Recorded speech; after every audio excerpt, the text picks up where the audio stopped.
देखिए सवाल आपका क्या बोल रहा है। सवाल बोल रहा है यदि अल्फ़ा और बीटा 8x² माइनस 6x+1 के शून्यक है तो 1/अल्फ़ा जोड़ 1/बीटा का मान क्या होगा। सबसे पहले ऐसा सवाल में हम मेरा जो समीकरण दिया हुआ रहता है उस समीकरण को हम यहाँ लिख देंगे, ठीक। और इस समीकरण में हम शुरू वाला को ए मान लेंगे, बीच वाला को बी मान लेंगे और अंतिम वाला को सी मान लेंगे।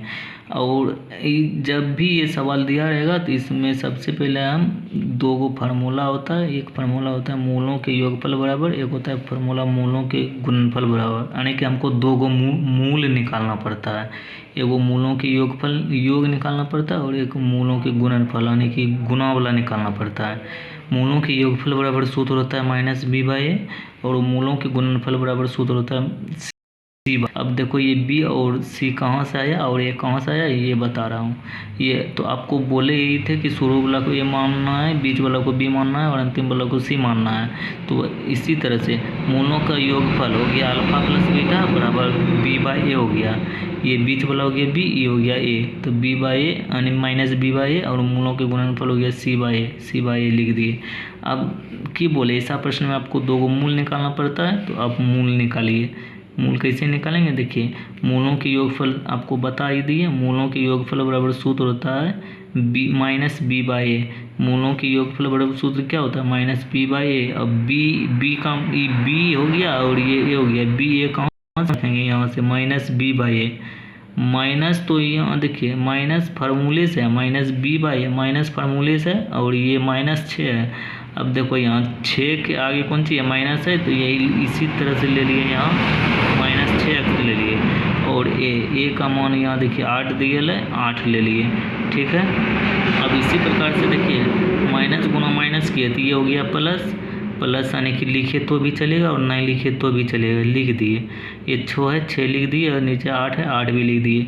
ये क्या हो गया, जब 2 से काटेंगे तो ये 3 बार में कटेगा और ये 4 बार में कटेगा। इस प्रकार से यहाँ मूलों के योगफल निकल गया, यानी कि अल्फ़ा प्लस बीटा बराबर कितना निकल गया 3/4 निकल गया।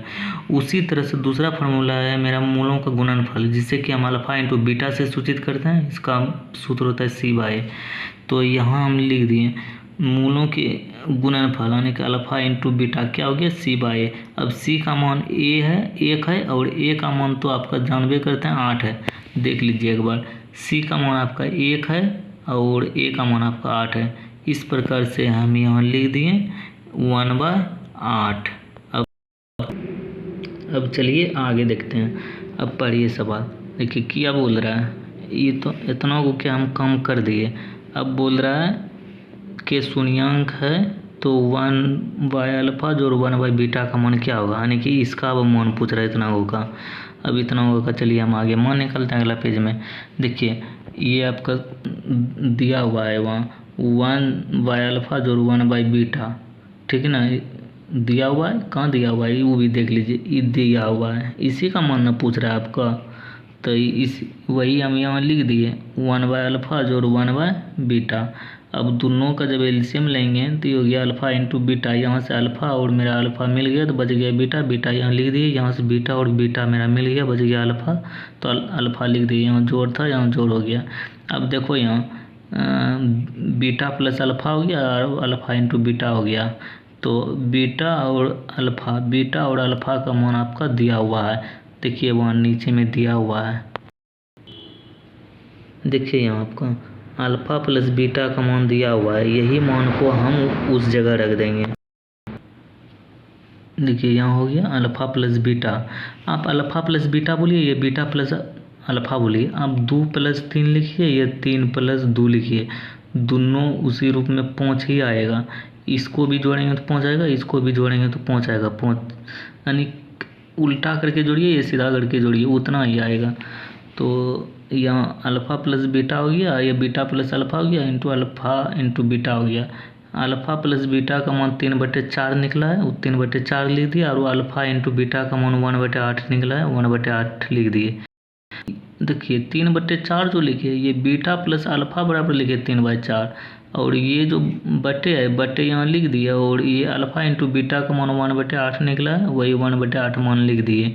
देखिए 1/8 कहाँ निकला है वो भी दिखा देते हैं आपको। देखिए अल्फ़ा इंटू बीटा का मान 1/8 है, यही 1/8 वहाँ मान रख दिए। अब चलिए देखिए मान रख दिए इस प्रकार से। अब देखिए क्या हो जाएगा, आपका ये लाइन बन गया मोटी लाइन, ठीक है। तो यहाँ देखिए ऊपर में क्या दिया है 3/4, तो 3/4 यहाँ लिख दिए। ये मोटी लाइन गुणों में बदल जाता है तो गुणा लिख दिए। अब ये 8 ऊपर चला गया, 1 नीचे आ गया, तो 4 5 इसको कटा देंगे, 2 बार में कट गया, यहाँ बच गया 3, तब गुणा कर देंगे, 3 दूना 6 हो गया और नीचा में बच गया 1। इस प्रकार से मेरा एक नीचा में लिखे या ना लिखे, इस प्रकार से मेरा 6 आंसर हो गया। Thank you.